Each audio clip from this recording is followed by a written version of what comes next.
artists to perform there. And the idea really is to bring family and friends together as we celebrate our national heroes and the platform that they would have built on which we all now stand. This event will be on National Heroes Day, Friday, September 16th. It will be hosted at our brand new Malcolm Guichard Recreational Park. It starts at 7 a.m. and we hope it will run until 3 a.m. The admission is the whopping price of free, so there is no charge to attend this Freedom concert. And who will be the headline acts? The headline acts will be Morgan Heritage, a band that is well known to us all. We will have Freddie McGregor, who is also well known to us all. His son, Chino McGregor, that is the son of Freddie McGregor, and a young man called Jamil, who I confess I'm not familiar with, but I'm told is quite popular. We also have some local acts. We have out of St. Kitts, Infamous. We have the Grandmasters Band out of St. Kitts, and we have the Greenhouse Band out of Nevis. We have Selector Bobby and Toby, and Ecstasy Sounds featuring DJ Woodis. Is he still called Woodis? He was called himself the other day Mr. CCM, but DJ Woodis. And that is going to be the National Heroes concert. We are inviting you to wear your national colors and come to represent your national heroes and to give honor and respect where it is due, but also to come out and have an enjoyable time with your families as we try to bring the island together. There are many things that we find divisive, and there are many things about our culture and our community which divide us. This is an opportunity for us to bring our people together. And so we invite everyone from Nevis and St. Kitts to come out to this concert at the Malcolm Guichard Recreational Park. It will be on Friday 16th. Admission is free. Just bring your best behavior, and we are asking you to dress in national colors. We celebrate our national heroes, and again, our headline acts are Morgan Heritage, Freddie McGregor, Chino McGregor, Jamil. Our local acts are Infamous, Grandmasters Band, and Greenhouse Band. And we will be entertained also by Selector Bobby and Toby and Ecstasy Sounds featuring Woodis. Woodis will be hosting this event. And so that's my first major announcement for the morning, that the Heroes concert is well and truly back. Let me look at some updates from Public Works. The Butlers Road project continues. I'm pleased to say that we're making great progress there, and a lot of the paving is already being done there. We would hope the people of Butlers who have been patient with us that we'll be out of Butlers soon. The Bath Road project is also continuing apace, and during the course of this week I'm advised that some drainage works will be done in the area of the Bath village known as the Mud, and that's an area, as we know, that we have had difficulties in the past with water accumulating. So we'll solve that problem. Work on the reconstruction of the Methodist stone wall continues, and additional works are being done in the area of the Maud Cross Preparatory School to ensure greater safety for students, staff, and of course for parents who are dropping off their children to school. Incidentally, let me just speak for a moment on the road projects that the government is doing. This government has taken the view that our people are competent and capable to undertake road projects on behalf of our people. As I like to say, we're building Nevis by us and for us. This is a departure from the practice that we saw in the past, where all major civil works were contracted out to foreign companies. We have invested in our own people, and we are confident that they have the ability, and we just ask you to look at the quality of roads, whether it's in Brownhill or Braziers or Shaw's Road or Hanley's Road, and you get a sense of what we are able to do and what our local engineers and public works. To support public works, we have invested in considerable pieces of equipment, such as a new paver and other equipment that will allow public works to better execute projects. And so our policy is to use the public works. We turn to other private companies when public works doesn't have the capacity because they're stretched. And so currently, public works is engaged with Butlers and they are engaged with Bath as two major projects. And so we are currently finalizing discussions where we hope to engage Surrey Paving to undertake the Island Main Road project from Cliff Dwellers over to the area of ex-Petrol, I think. That is the extent of roadway. That is the last bit of Island Main Road that is in poor condition. And so we would want the people in that area to understand that we'll be shortly starting that project, and we're asking, of course, motorists for their patience as we try to improve the infrastructure on the island of Nevis. The reason we're using Surrey is, as I said, because our Public Works Department is currently engaged with two major projects, and it would be impossible for them to undertake that Island Main Road project as well. And so we look forward very much to that kicking off very shortly, and we thank all of those who are involved with trying to make that project happen. I would hope that by the next press conference I'd have more to say on that. However, I want to say to our residents that this government recognizes that in some of the road projects that we undertake, we are forced to interfere with people's boundaries. In some instances, in fact, we take in some people's land. So sometimes we have to take land from individuals who adjoin the roads as we try to widen the carriageway, try to widen the roadway. And we have developed a strategy that has worked thus far. And that is, instead of seeking to enter protracted negotiations with homeowners to pay them for the bit of land that we take, we have ordinarily said, you know what, let us put up a fence for you. And so where you see concrete walls that have been built in the various communities where we have done roads, it is because that is our way of compensating persons whose land we have interfered with. That is, if you will, the government's way of paying them for the land and for the interference with their boundary. Part of our policy is that we use persons in those communities to build those walls. And so if you're going to Bath Village now, you would find that it is largely people from Bath, contractors from Bath, who are building those walls. I want, however, our residents to be clear that the policy, when we're doing roads in the communities, is not just to build walls for everyone. Because I understand that in all the communities that we are doing roads at the moment, there are some people who naturally are saying, well, since you're here, build my wall for me too. That really we're doing walls and improving properties that we interfered with. Properties that we had to take some of the people's land or otherwise interfere with their boundary. Those are the properties that we are seeking to compensate by way of constructing a wall for them to fence their property. So I just want to make that clear, that the policy has been consistent across the island. That's what we did in Hanley's Road, and that's what we did in Brownhill, and that's what we're doing everywhere else. There are some people who say, oh, but you're fixing a wall and nobody even lived there, or that property is an abandoned property. And my answer simply is that even though that is the case, once we interfere with the people's property, once we take part of their land, it has been our policy to compensate them. And I keep emphasizing that word, because if nothing was done to your property, then there is no need for compensation. So we are putting up walls where we have troubled people's property. That is the rule of thumb, and I wanted to make that very clear, that we assist where we can, but on the construction, that is how we have operated, and it has worked quite well. Let me also indicate from Public Works that we are currently overseeing a long-awaited fencing at Government House. That, as you know, is the official residence of the Deputy Governor General. We have done half of the fence along the western side, has already been completed, and we're working hard to get that done, overseeing the work there through a local contractor.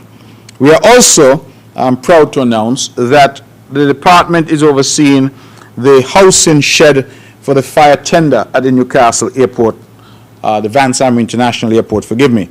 Construction has commenced on that already, and we know that there was some concern about the fire tender at that facility. There is a fire tender, we advised, on St. Kitts that is to be sent over, and that fire tender will be housed there. Let me make my announcement number 2 now, another major announcement. we would have come some time ago and would have promised to our non-established workers that we would have some relief for them on effective the 1st of September. Well, as you know, we are on the eve of the 1st of September. We are almost to the 1st of September. And so I'm very pleased to all of our non-established workers to announce that we are on track and will be rolling out that non-established retirement package for the 1st of September as we committed to. It is what I call a commitment made and a commitment that we will keep. I want to thank Permanent Secretary who is here, P.S. Wakely Daniel. He led the team that would have engaged with our non-established workers and would have put this together.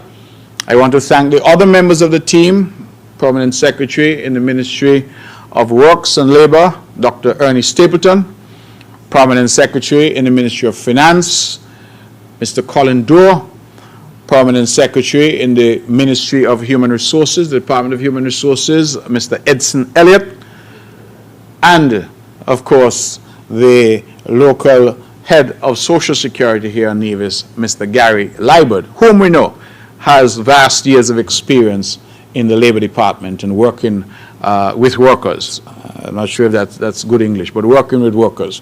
So I want to thank them.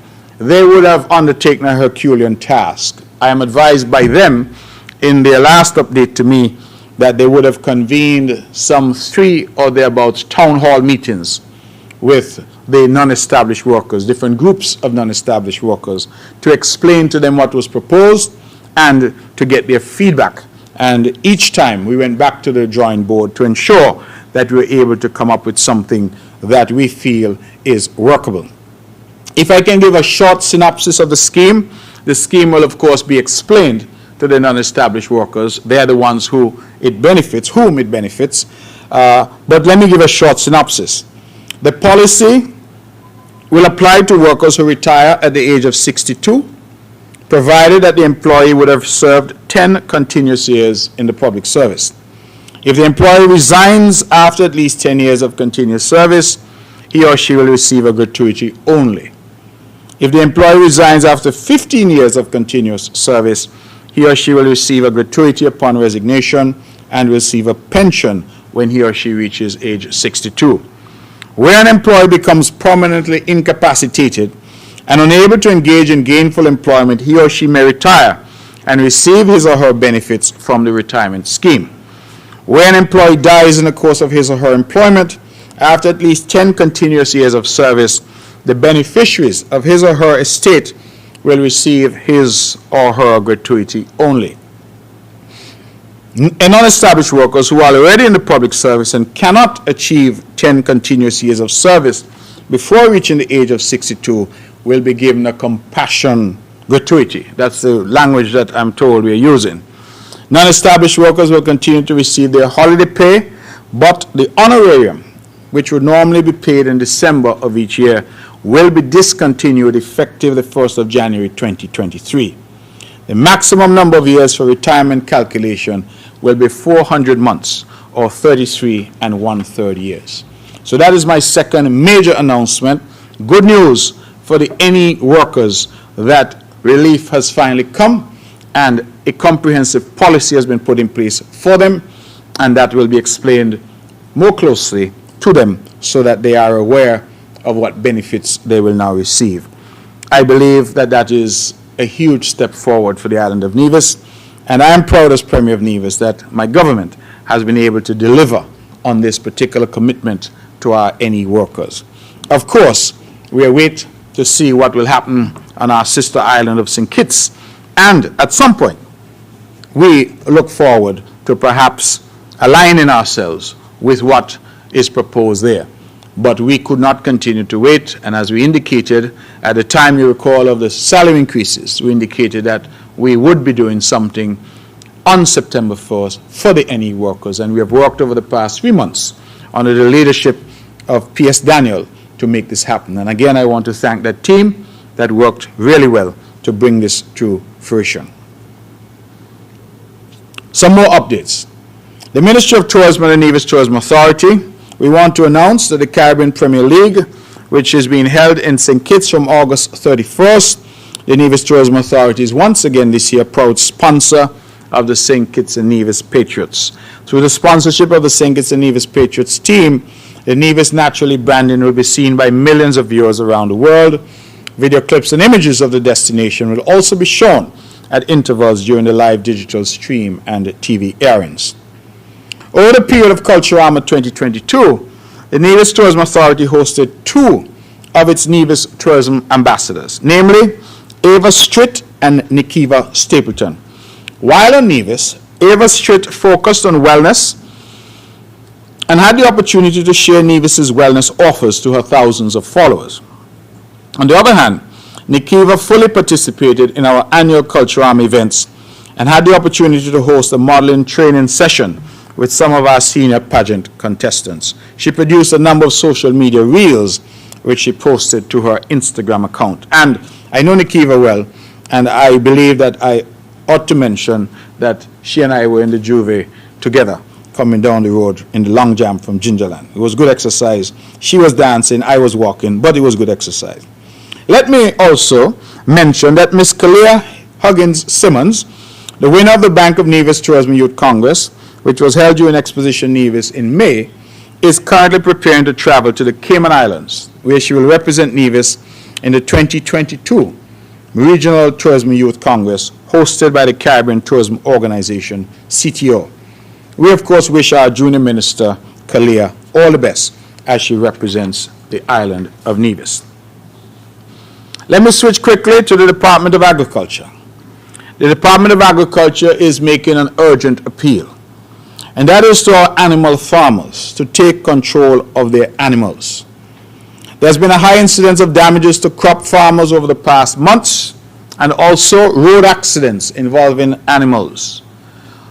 We need, ladies and gentlemen, to find a happy medium. We want to encourage food security. It means that we want to encourage more animal farming. But we want our animal farmers to understand that they have a responsibility. They cannot simply open their pens in the morning and set their animals loose onto the roads. Even in Charlestown, you see goat and sheep. That is not the way to go. And it is unhelpful, and it creates unnecessary friction in the community. I am asking our animal farmers to control their animals. If it's a question of land and land availability, come in and have a conversation with us. Let us see what we can do.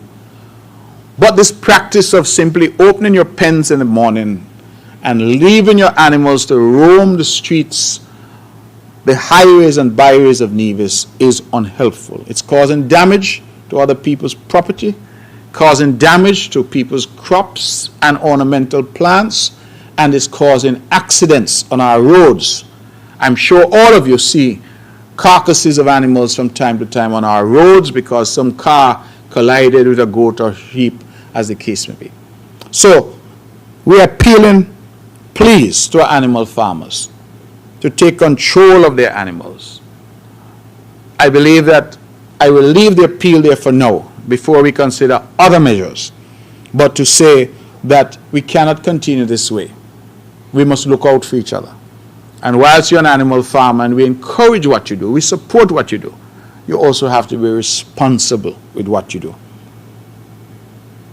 We will be this week, through the Department of Agriculture, holding a meeting for all poultry farmers and potential poultry farmers in Nevis. We want to establish a poultry association and to look at ways to propel the industry. I believe the Honorable Alexis Jeffers, as a Energizer Bunny in agriculture, he has said in the past that we intend to establish a broiler industry. And all that means is that we intend to start to produce chicken for consumption, local chicken. And so this is a first step to bring persons who are interested together. You remember I said that agriculture is for us a significant part of our economic diversification thrust. It's a significant part of feeding ourselves. Well, the poultry industry is one such innovation that we intend to introduce. And so all who are interested, please get in touch with the Agricultural Department for more information. They want to put a poultry association together.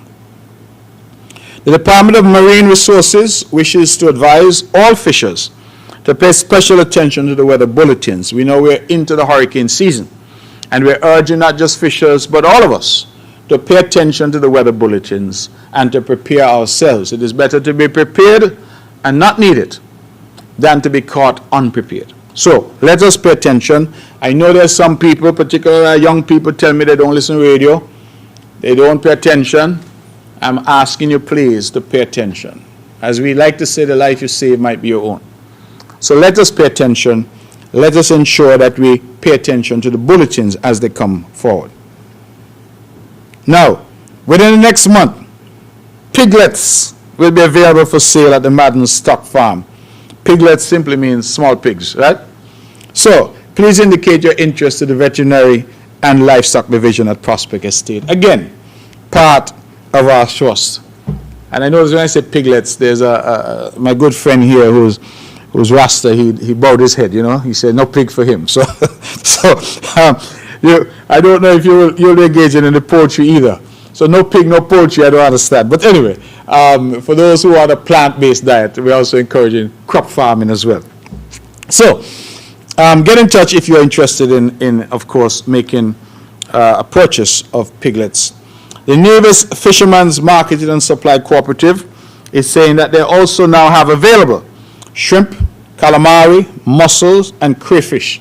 So for those who want to shop there, they are quite proud to announce that they've expanded the range of products that they're offering, and you can now buy shrimp, calamari, mussels, and crayfish at the Nevis Fishermen's Marketing and Supply Cooperative. Rotisserie chicken, those are available at our abattoir on a weekly basis, and we ask people to support, place their orders by Wednesday. Now, another important appeal to dog owners. We are asking dog owners to keep their dogs under proper control. There have been far too many reports recently of dog attacks on animals over the last few months, causing animal farmers to suffer great economic loss. See where I started to ask the animal farmers to be responsible? I'm now asking the dog owners to be responsible. We all live in Nevis, and we all must find ways to live together. Same way I'm asking you not to just let your animals out your pen to roam around the neighborhoods. I'm asking those who own dogs not to allow their dogs to escape their property in order to go all around and to create havoc. Dogs are not only attacking animals. We have had, of course, some instances of dogs attacking people as well. And so I appeal, please, to our dog owners to do the right thing in that regard. Now, I did say I had 4 announcements, so let me find announcement number 3. Announcement number 3. Members of the press, ladies and gentlemen who are listening, we have had over the past year or so quite a debate in our country about the fuel surcharge. The fuel surcharge is to allow NEVLEC to recover the cost of fuel in order to pay for fuel used in the production of electricity. And the price paid by NEVLEC for fuel is the main driver of the fuel surcharge. Now let me take you down memory lane for a moment.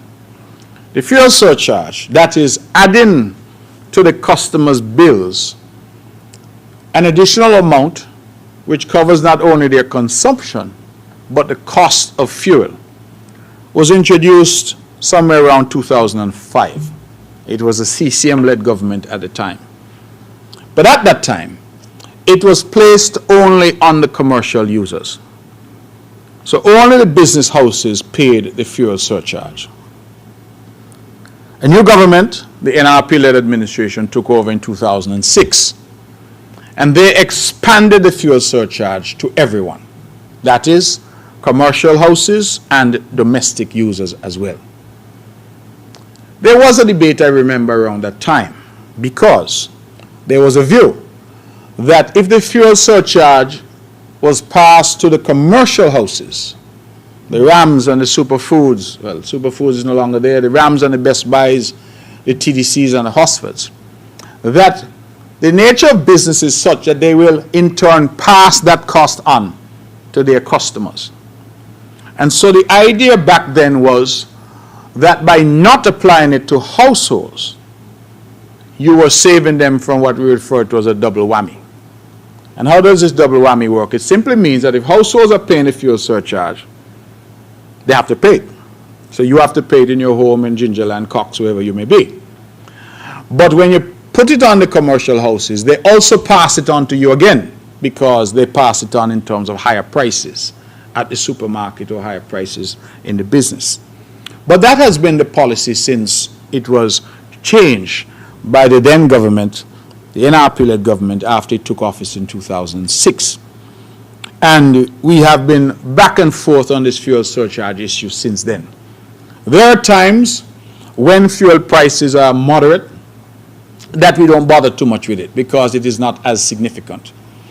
But since early 2021, and exacerbated considerably since the Russian invasion of Ukraine, which has disrupted supplies of shipping generally, but also disrupted the flow of oil on the world markets, we have seen some dramatic increases in the cost of fuel. Remember, as I said, that the fuel surcharge is designed to recover the cost of fuel used in the production of electricity. And it is the main driver of the fuel cost that we bear, the price of electricity that we bear. So let me give the press and members of the public some indication of how the price has escalated. In June of 2021, the average price per imperial gallon of diesel to Nevlec was $6.87. That's EC dollars. In June of 2021, the average price per imperial gallon of diesel to Nevlec was $6.87. By July of 2022, that is a year and 1 month later, that same price of 1 imperial gallon of diesel is now $14.86. So in 1 year, the price to Nevlec of diesel has moved from $6.87 per gallon to $14.86 per gallon. That is well over 100% in terms of the increase of diesel. Now, we don't produce diesel. We have no control over the price of oil. We are buffeted back and forth depending on whether it goes up or down. It is one of those things that the economists refer to as an exogenous shock. So, what can we do here on the island of Nevis? It has been a matter of great thought and discussion in the cabinet. We came up in June, I think it was, with a plan which was to make a total of $1.75 million available to Nevlec from the NIA. And 1.25 of that was intended to be a direct subsidy. And the way that Nevlec decided to deal with it was to cap the fuel surcharge. That is, they would not go beyond the 65 cents. Now, the fuel surcharge, the actual fuel surcharge, has risen to as high as 80 cents during that period. But we have capped it at 65 cents. But we live in the community. I pay electricity just like you pay electricity. And we recognize that despite our efforts to cap the fuel surcharge, our people are still struggling. It is a genuine concern that all of us have in terms of the cost of fuel. As a direct result of increases in the price of fuel, the calculated fuel surcharge has been increasing. Nevlec itself has been making efforts to minimize the impact of the rise in fuel prices. Put differently, Nevlec itself has been absorbing some of that increase.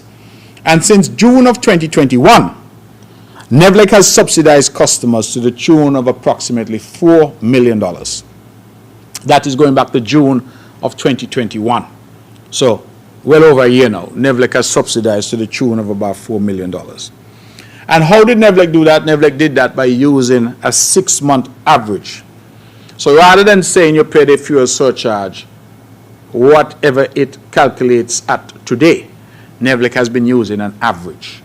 So clearly where the fuel surcharge has continued to increase, that average has provided a cushion, but it comes at a cost. And $4 million is what it has cost NEVLEC thus far. When the NIA, the cabinet, introduced this additional $1.25 million to subsidize, that is $1.25 million per month, we were able to cap the fuel surcharge at 65 cents. But even then, it is still causing tremendous hardship to our people. We have been looking at it. We have been engaged in discussions with NEVLEC, with our technical team, with our people in finance, to see what could be done. Now let me give you some numbers. The total cost associated with the fuel surcharge for the latest month that we have, which was July of 2022, was $3.821 million. If all factors remain the same, including fuel prices, the cost for the next 12 months will be approximately $45.85 million. That is what we would expect if all things remain the same as they are today.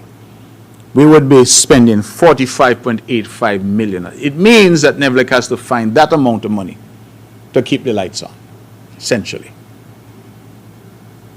So, there are some good signs that for August, the fuel prices might be a bit lower than they were in July. But again, once this war continues to rage in Ukraine, we are not sure what is going to happen next. And all around the world, countries are forced to make contingency plans and arrangements to try and shield their people. The total cost of removing the fuel surcharge for the next year would be approximately $30 million.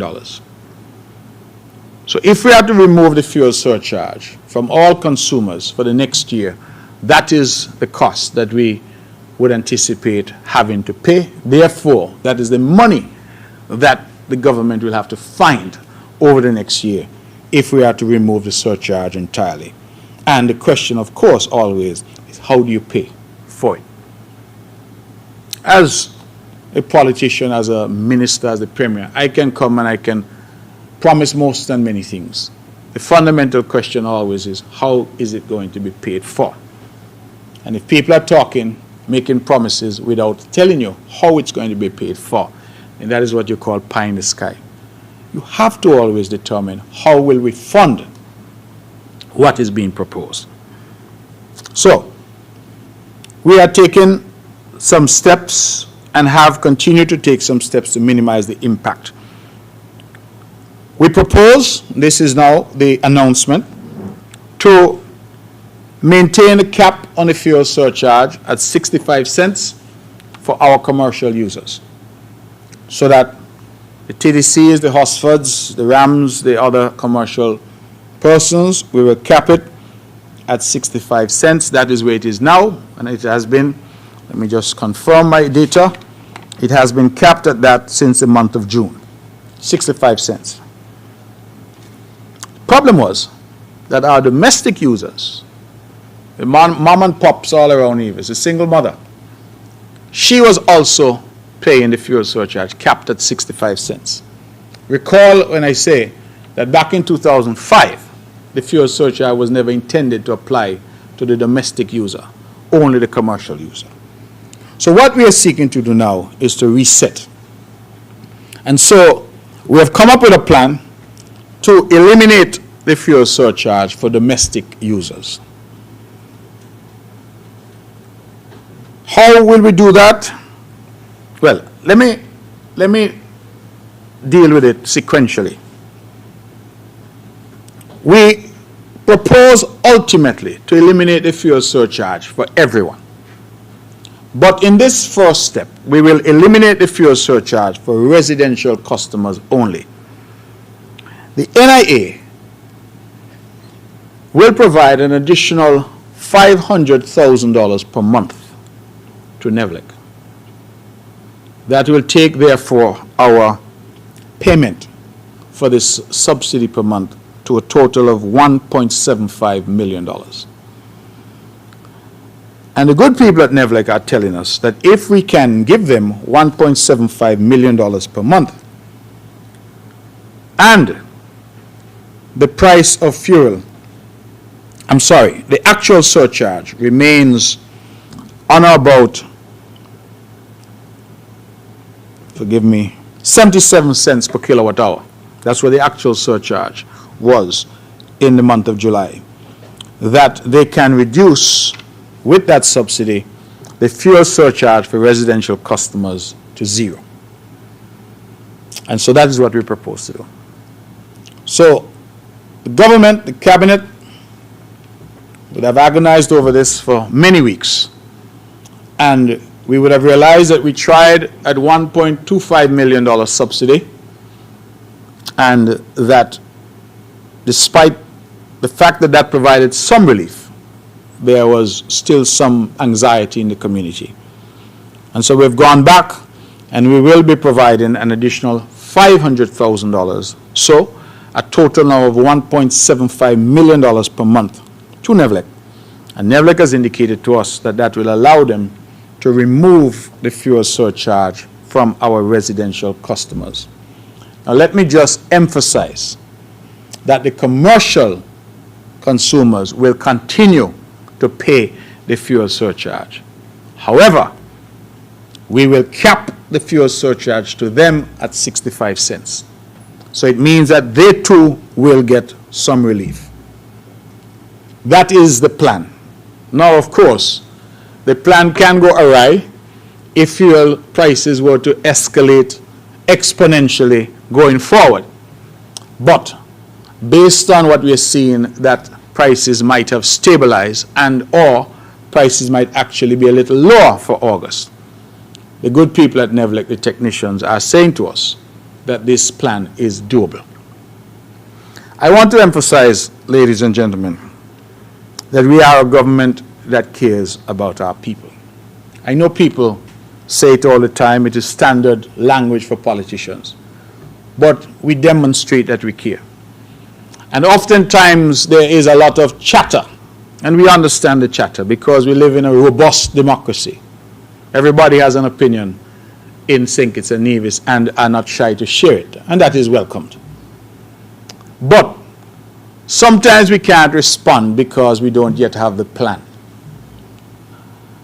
And I often say that to speak before you have a plan is really useless. People are looking to the government for leadership. People are looking to the government for relief. They're looking to the government for a plan. And so we sat down initially, came up with a plan. We realized that that plan has not worked entirely as we would like it. And why it didn't work entirely as we would like it is because we spread that subsidy across commercial and residential. So everybody got a break in terms of electricity. We are now saying that we are going to spread it for the residential. Let the single mother get the break, and let the commercial houses pay at a fixed rate of 65 cents. So they get a break too. But the significant break is really for the individuals in the homes all around the island. Going back to my theory that the expectation always is that the commercial houses will pass on any increased cost to their customers. Again, the policy that was in place prior, we feel, was causing some damage to the residential consumers because they were paying at home and they were paying again when they went to the supermarket or when they went to the pharmacy, as the case may be. So we are hopeful that this resetting will allow some relief. And certainly, I know people out there breathing a sigh of relief. I know the business community is going to complain, but I'm asking the business community to hold straight. We could not take it away from everyone. And so we felt that the people who most needed the relief would be the persons living in Jessops and Cotton Ground, in Hanley's Road and Brown Hill, in Cox and Barnscott, in Butlers and Brick Hill. We are trying to help the people in their homes keep the lights on. Now, this comes at a cost to the taxpayer. And who are the taxpayers? The same people. So we're encouraging persons to pay their electricity bill. Please. Because we need now to be able to collect whatever we can collect in order to offset the cost of generating electricity for our people. Now, I said that was the first step. But our ultimate goal is to eliminate the fuel surcharge entirely. In fact, our ultimate goal is to eliminate the generation of electricity from diesel fossil fuels entirely. And just last week, we had 2 consultants here provided courtesy of the Inter-American Development Bank and the CDB, who came to look at the wells that we have done, the geothermal wells in Hamilton. And we had a very good meeting with a company called Geothermics. And Geothermics, I was pleased when they said that, in their opinion, the island of Nevis has one of the best geothermal resources in the entire world. I can report that we are very close to closing the financing gap that we had been suffering from for all these years. Financing for the project is to be provided by the Caribbean Development Bank, and that includes something called a contingently recoverable grant for the drilling of the production and injection wells.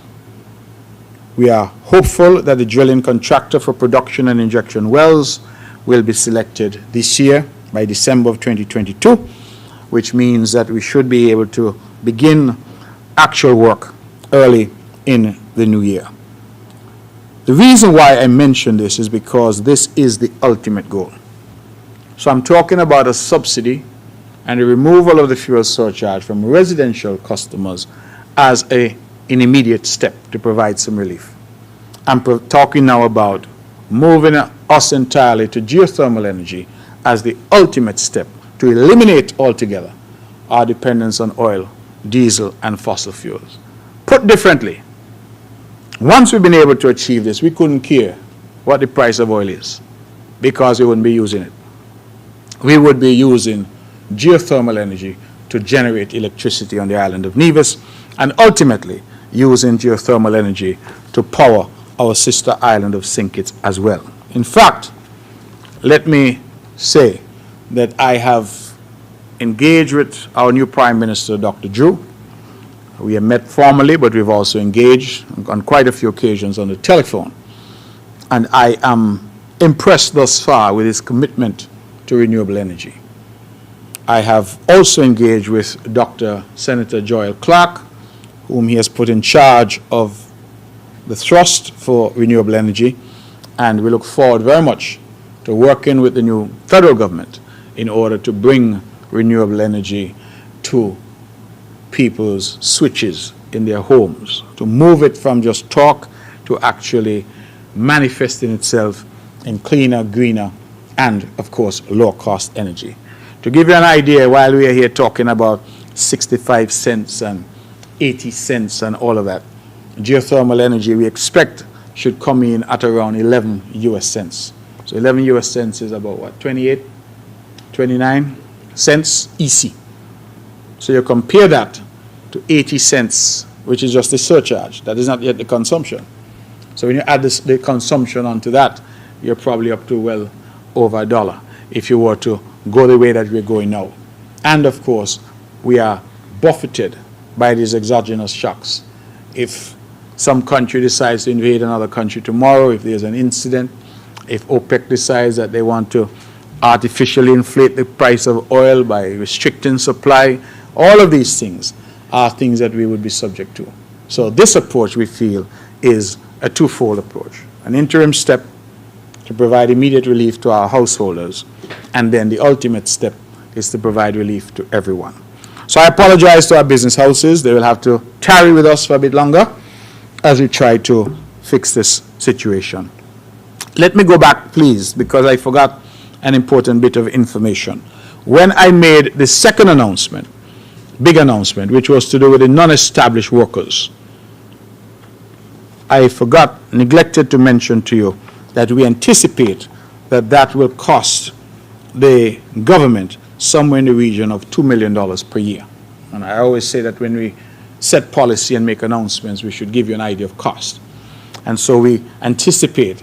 The reason I say anticipate is that we recognize that we don't yet have a clear indication of how many people will be leaving the service at any particular time. But we will be budgeting somewhere in the region of $500,000 for pensions and $1.5 million for gratuity each year. So we expect about $2 million.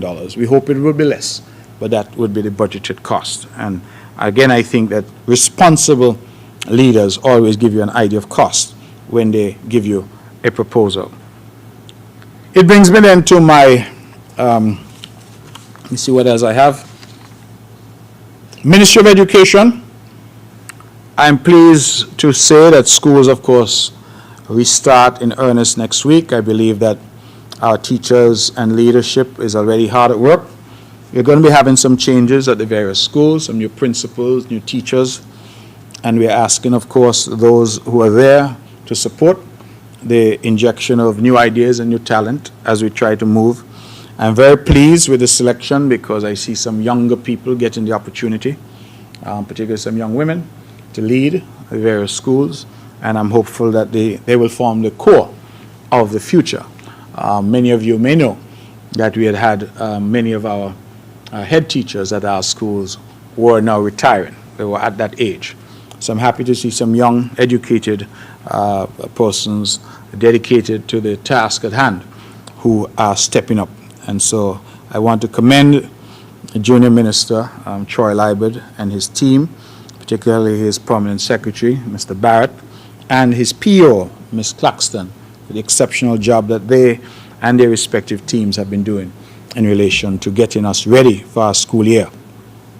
To show them the appreciation, as always, the Ministry of Education took them on a trip to St. Kitts, I'm told.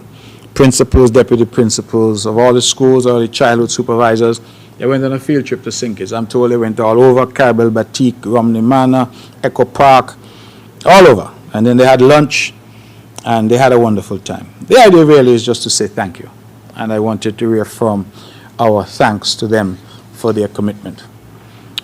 My final announcement, I did say 4. So this is the final one. I'm very pleased to announce that in our continued thrust for greater water security and resilience, that we will be shortly piloting a proposed solar desalination plant on the island of Nevis. The expected yield is 3,400 gallons per hour. The overall investment that is being made there is somewhere in the region of $834,624. I believe that's US dollars. And the desal plant will be located on the ocean side in Butlers. Why desalination? It's because, of course, we have relied all of our time in Nevis on drilling wells, groundwater. And we recognize that we have to, just as we try to diversify our economy, we have to diversify in terms of our sources of water. With difficulties with rainfall, particularly this year, you know, we've had long periods of drought. We are realizing that our aquifers are being stressed. There's too much pressure on our aquifers. And so we are piloting this particular proposal. Now, I feel particularly proud of this because I was involved in the diplomatic side in a previous life when I was Minister of Foreign Affairs with the United Arab Emirates in negotiating 2 desal plants, one for St. Kitts and one for Nevis. And the good thing about these plants is that they are solar powered. So, of course, the big problem with desalination that most people complain about is the cost of electricity, because the plant has to be run by electricity, and so the cost of electricity carries up the cost of the water that's produced. These plants are solar powered. So it's an experiment in a way to determine whether or not we could be sustainable with solar powered desal plants, because if that is the case, you recognize it solves our water problems overnight. Because while we may have limited groundwater, we have endless seawater. It's surrounded by ocean. So if we can position these plants around the coast, different points, it means that it really solves a huge part of our water problem on the island. So I think that was worthy of mention, that through the financing from the United Arab Emirates, both islands, St. Kitts and Nevis, will be getting the benefit of desalination plants, and that our program and our project on Nevis is proceeding apace, and we're hopeful that we will have that soon. I'm told that a company called Mascara, I think it's called, is a company that has been engaged to execute this particular project. Ladies and gentlemen, I will leave that there. I, of course, stand ready to answer any questions that you may have. Good morning to all. Good morning. Good morning, Mr. Premier. Good morning to you. Shamika Bajin of Von Radio. Okay, you just spoke about the elimination of fuel surcharge for residential customers. When will that come into effect? I don't think that you gave a date. Also, we just had a federal election and there's a change in government. Are you, as Premier of Nevis, are you already seeing an ease or a better relationship with the Labour Party in St. Kitts? And also referencing the CBI program. I know that you mentioned that you spoke to the new Prime Minister and you spoke with the commitment of renewable energy, but in terms of a relationship with the CBI program and moving forward, how is that relationship going? And members of the public are still a bit confused referencing masks. Due to the low count of COVID cases, should persons still be wearing masks? I know we have all heard the new Prime Minister removing the travel restrictions pertaining to COVID, but please, can you shine some light on the wearing of masks? That's it for me for now. Thank you. All right, thank you very much, Ms. Budgeon. On the wearing of masks, it's clear now that it's a matter of personal choice.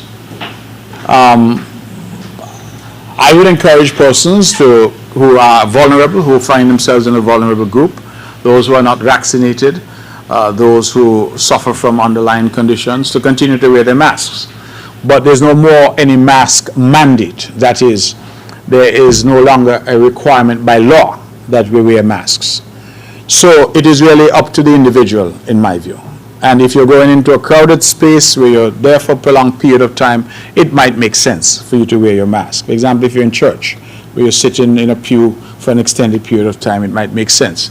Other events where you are in close proximity to persons, it might make sense. But there's no longer a requirement. Now, some businesses still require that you have a mask, but that is an issue of that business's policy, not a mandate from the government anymore, because those mandates have now been removed.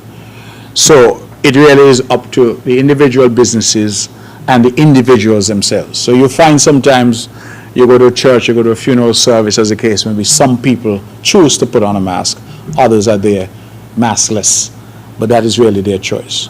So that's a question of personal choice, in my view, at this stage. You asked, forgive me, I made a few notes. You asked about the relationship with St. Kitts. It is early days yet. Truth is that the new Prime Minister has been in office for less than a month. I have been very optimistic about the engagement thus far. We met, I believe it was on the 19th of August, for just about an hour. It was cordial. It was very useful. We discussed the issues. I have written to him already, outlining what the concerns of Nevis are as a priority for us. In fact, I would have written to him on the Tuesday, which was the first working day after the election. I think that would have been the 8th, I believe. The election was Friday the 5th, 9th. So I would have written to him on that day, outlining those issues. We were able to discuss those. And on issues such as renewable energy, I've been impressed at the commitment that he has expressed to that, the fact that he has an expert in Dr. Joel Clark who's leading that effort. And so far I have found the Prime Minister to be very accessible.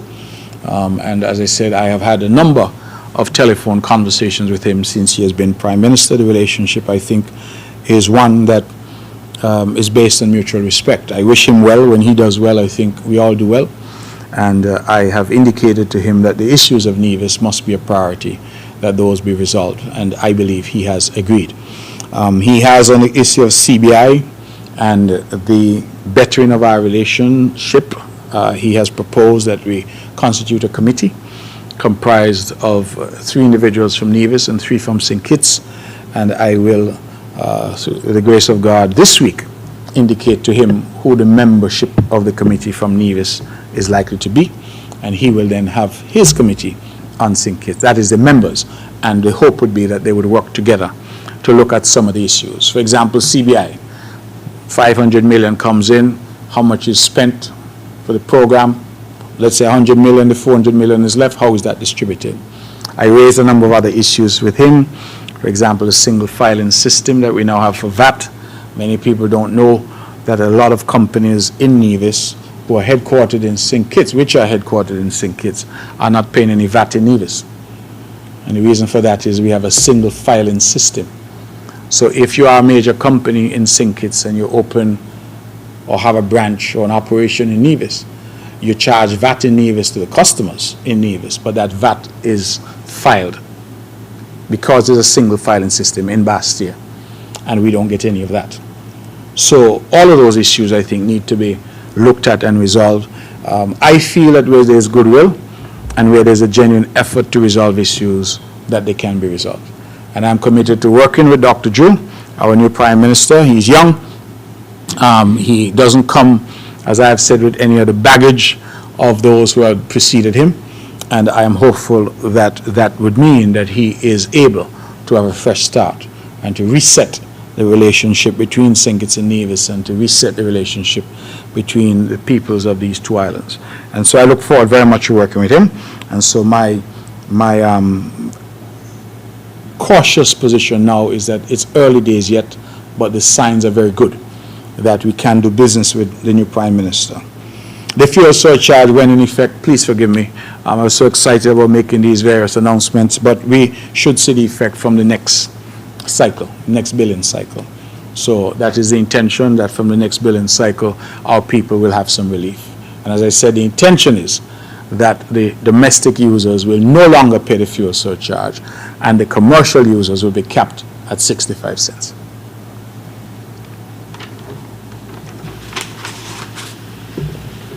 Good morning, Premier. Glenn Bard from SK Newsline. Good morning, Mr. Bard. On the matter of constitutional reform, with the current situation that would be in Parliament now, with the new St. Kitts Nevis Labour Party in government, you've got CCM, PAM, and PLP. Perhaps one would say that now more than ever, there is an opportunity for constitutional reform. My question, therefore, is this. What areas of interest would Nevis like to see reformed in the Constitution? And secondly, what format of engagement do you want to occur in regards to the discussion on constitutional reform? My other questions, MSR Media. Now, this is what I will consider to be a very highly successful arrangement between the NIA and MSR Media. What I was unclear about over the past months, though, was, is there a financial arrangement between the NIA and MSR Media, or is there some more format of benefits that takes place for the Nevis Island administration in this arrangement? My other question is, we are coming up now to the next local elections very shortly. What is the CCM party's vision, long-term vision for the development, economic development and growth of Nevis? What do you want to see happen on this island? Those are my questions for now. Thank you very much, Mr. Bart, for your questions, always provocative. The local elections will come when they will come. They're due by March of 2023. So we have a few months yet to talk about local elections. Our long-term vision is really to see a Nevis that is economically stable, which can provide growth and jobs for our people, where we protect our environment, and where we have growth that is sustainable. We have seen in other places where they have explosive growth followed by spectacular decline. And so we have been looking very carefully at the numbers, and we have seen, for example, I've reported from Social Security an incremental increase in jobs available, amount of wages. So we're moving in the right direction based on the last 2 quarters that we have seen from Social Security. What have we been doing is really we have already been trying to lay the framework for that future that we are looking to. We were derailed by COVID, and for 2 years the country went into paralysis like the rest of the world.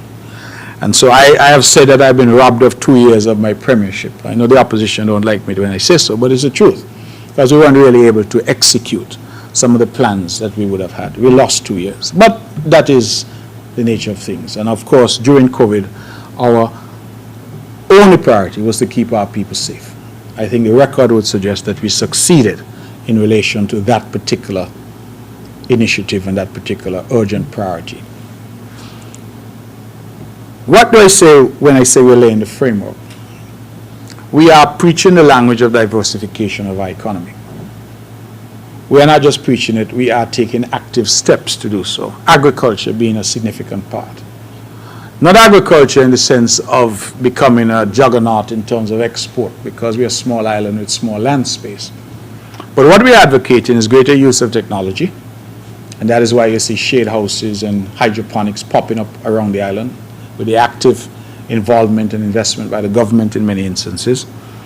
We have seen an investment by us in marketing facilities, the Lawrencetown Perry facility, for example, to store produce, to ensure that produce produced by our farmers have a longer shelf life, because we couldn't in conscience ask farmers to produce more for them just to have more spoilage. We are now actively looking for markets for export. And in fact, I had an interesting call on my way here from a former classmate of mine who indicated that they wanted melons in the Virgin Islands, and they were asking if we had the capacity to supply. So we're exploring those markets to say to our farmers that farming, agriculture is a viable business. When I grew up, and perhaps when you grew up as well, we used to do what we call subsistence farming. People farmed largely to get something to eat and to sell a little at the market if necessary. But we can't survive without food. And what has happened over the years is that our people have been persuaded to import food. And we're seeing the downfall of that now, because we can't control the prices of that food that we're getting in Miami. When I spoke to the supermarket owners, I met with Best Buy, Rams, and Value Mart.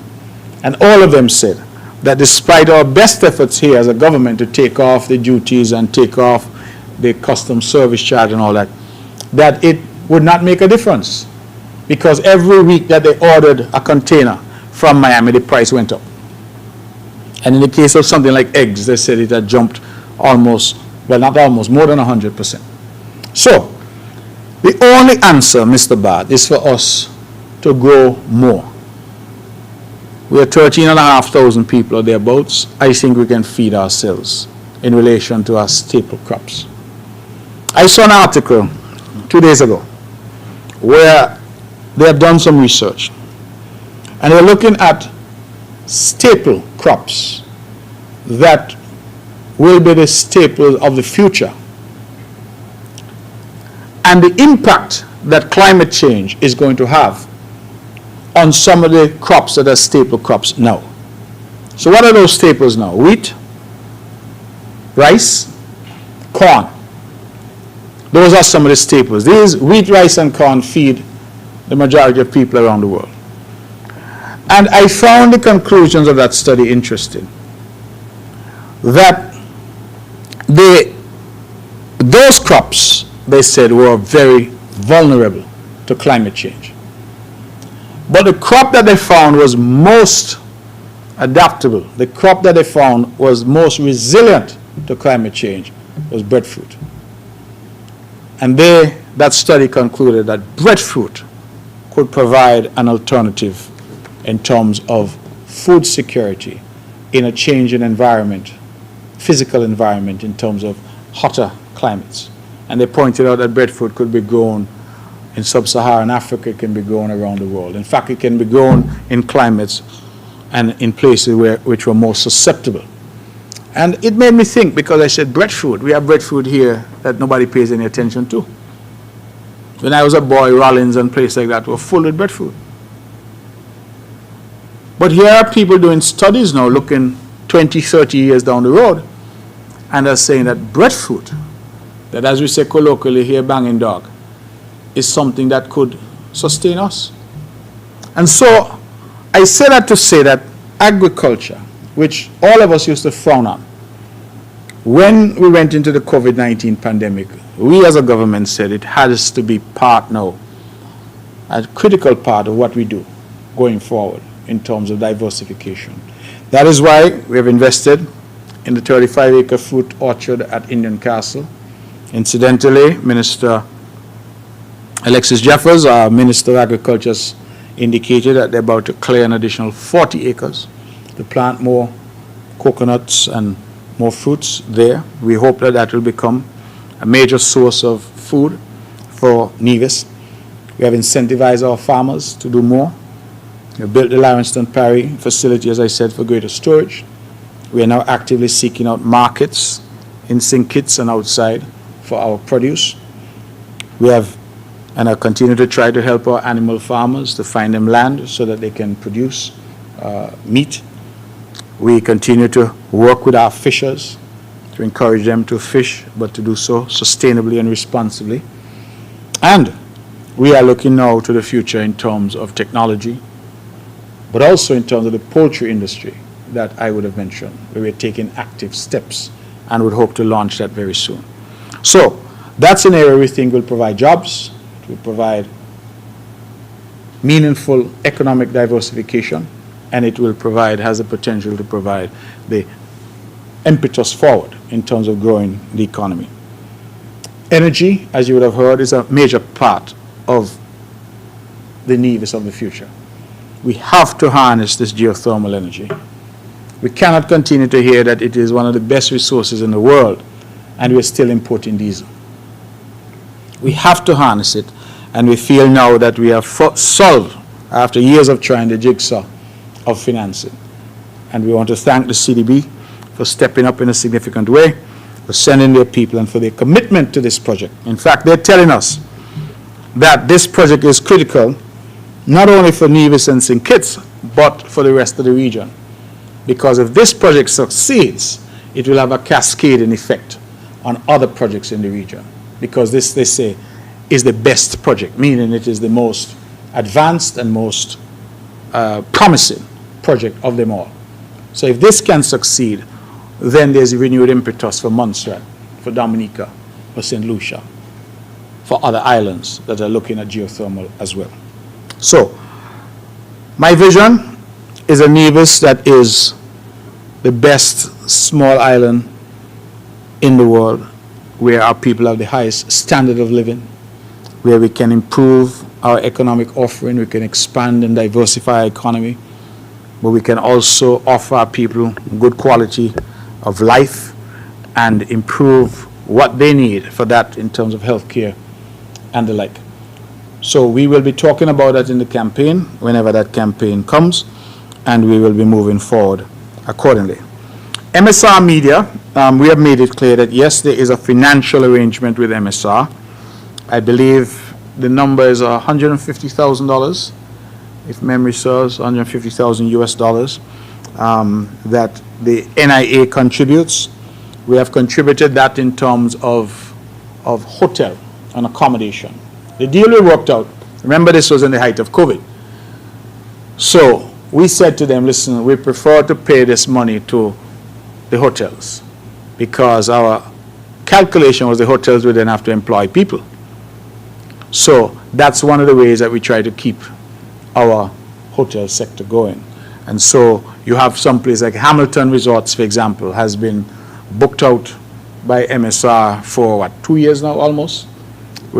So there are certain properties that have benefited tremendously from this arrangement, because what we do is we pay the hotel arrangements for the stars and for the people who come in.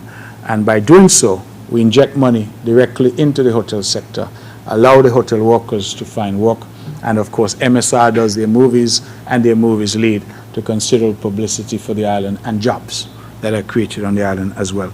I think at this point they say that they have about 60 or 65 employees, and so not huge, but certainly a start, because these are 65 people who knew nothing about the movie business 2 years ago, and now they're involved very much in the movie business. So they're now filming their 7th film on Nevis, an action film starring Michael Jai White, an African-American action actor, and they, I believe, said that they were filming for about a month to 6 weeks.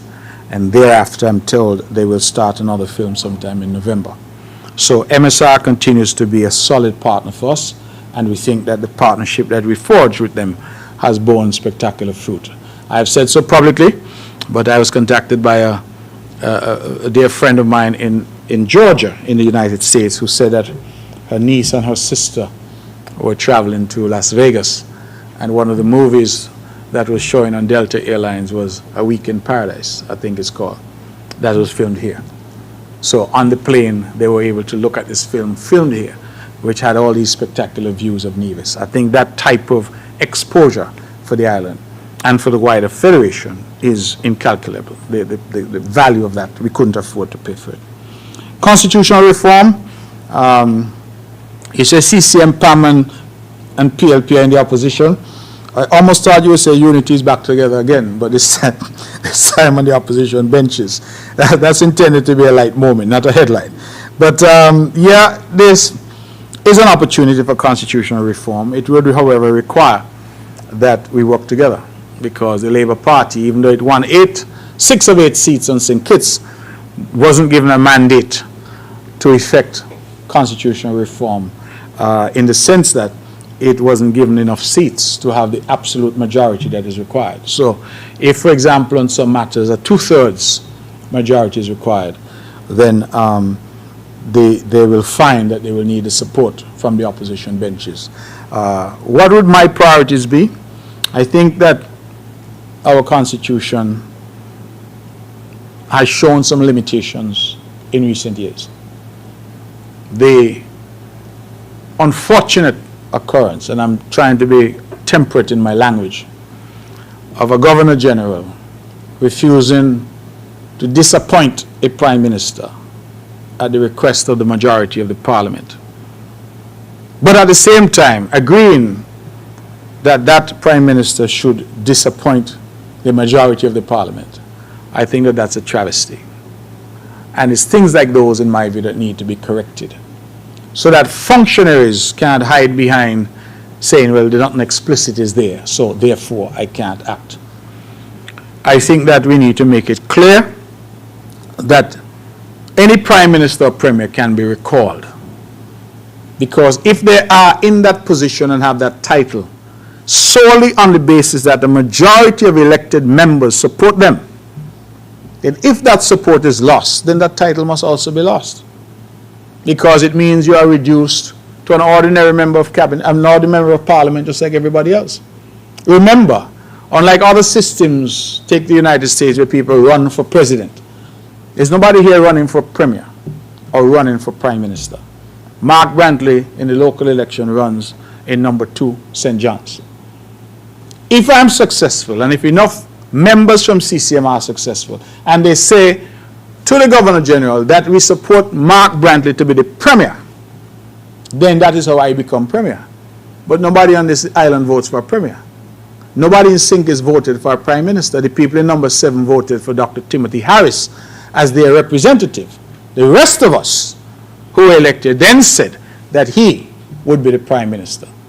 So it follows, to my mind logically, that if we said that he would be the prime minister, and then we went back at some point and said we changed our mind, and he no longer enjoys that majority, then I cannot understand why it would be said that the Governor General could not act. And then to add sort of salt to the wound, the person who had lost that support of the majority was still able to go to the Governor General and say, you know what, let me fire the whole majority. And that is why we had a farcical situation in the country for 3 months. We had a cabinet of 3. Well, 3 elected and a couple others. Didn't make sense. Flies in the face of democracy.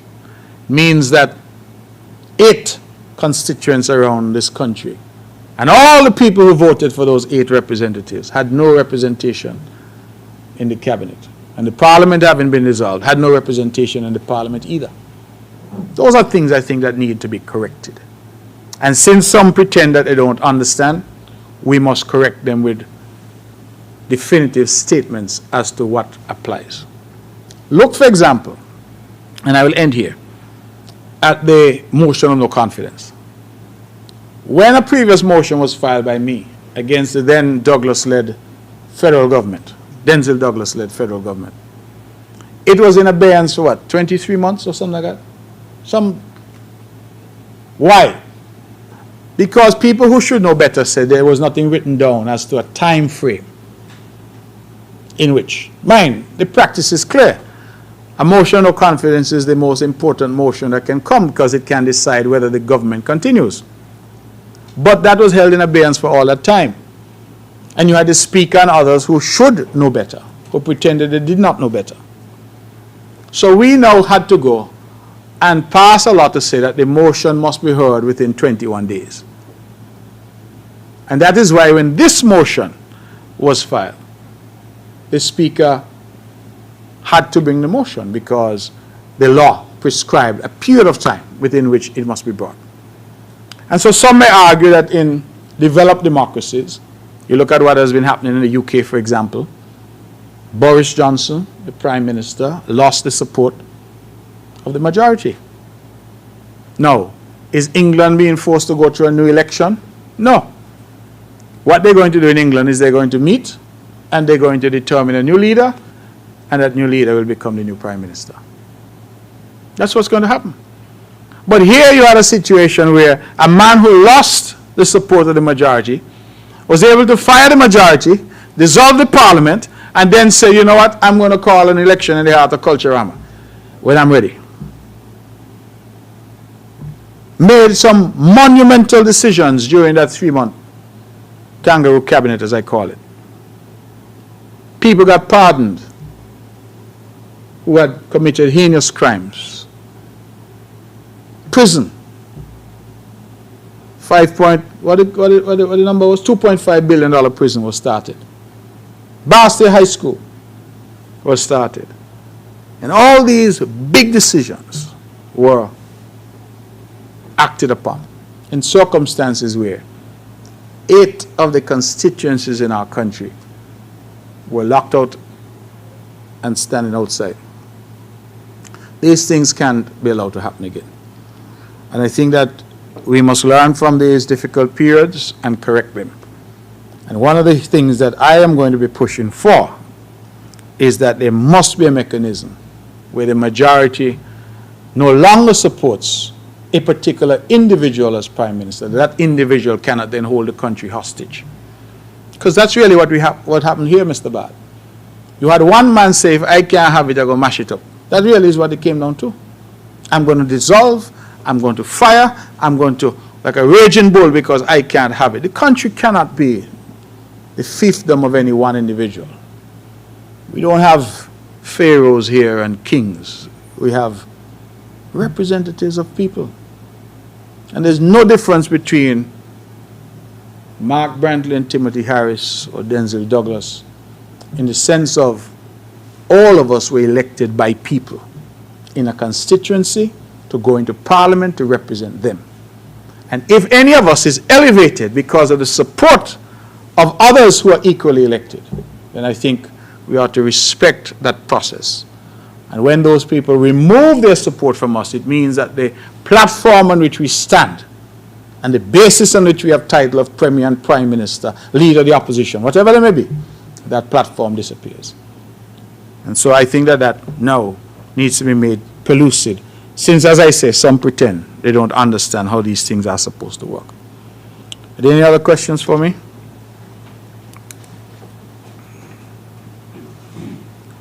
Good morning all. I'm Bjorn Hanley representing BHC Media. Mr. Premier, can you let us know the job role of the Speaker of the House, the Honorable Michael Perkins, the job role he has with the Nevis Island administration? Question number 2, having won all 3 seats during the last federal elections, the CCM now make up the majority of the parliamentarians on the opposition benches. Question is, do you intend to take up the role of leader of the opposition, and how do you intend to use this role in order to negotiate for Nevis's fair share? Question number 3, just to follow up with my colleague, Mr. Bart, in regards to your big idea for the overall development of Nevis. Your response sounds good, but however, do you have anything written on paper outlining that plan going forward? For example, I could go online now and go on the African Union website, and they would have a 50-year plan for the development of Africa. And also in Namibia, in Africa, who has the best roads, they have a 50-year road plan on their government website. Is there anything written on paper to show your big idea, your plan for Nevis moving forward? Final question, also to follow up with my colleague, Ms. Budgen, in regards to your plan to remove the fuel surcharge. She asked when exactly this will be. My question to follow up with that is, will you remove the fuel surcharge before or after the next Nevis local elections? Thank you. Well, Mr. Hanley, thank you for your question. I did try to answer Ms. Budgen and said the next billing cycle. I think we get bills every month. So this is now the end of August, so we would expect that the fuel surcharge removal that we're speaking about here will kick in the month of September. The election, let me remind you, Mr. Hanley, is not due until March of 2023. And I know that some of us are getting a little excited about elections. Elections are always exciting times, but the election is due in March of 2023. And by my tally, September, October, November, December, January, February, March. That's 8 months away. So, short answer is that we would have relief in terms of the fuel surcharge long before an election is due. All right? When the election is actually held, that will be a matter, of course, for discussion with colleagues, and we'll make that determination. But the fuel surcharge relief that we have indicated will go into effect from the next billing cycle. An idea for the overall development of Nevis, there is no 50-year plan or 20-year plan for that matter that we would have looked at. I believe, however, your question is an excellent one, because we need to develop such a plan. And that is not just a CCM notion. I think that the island as a whole, both parties need to get together. The beauty about these plans, when they've been developed for other countries, China has something similar, I'm told, is that there's the buy-in from everyone. Why is it important for the buy-in? Let us use the just concluded federal election. Dr. Harris and Team Unity said that they were going to build a new Bastia High School at a particular location.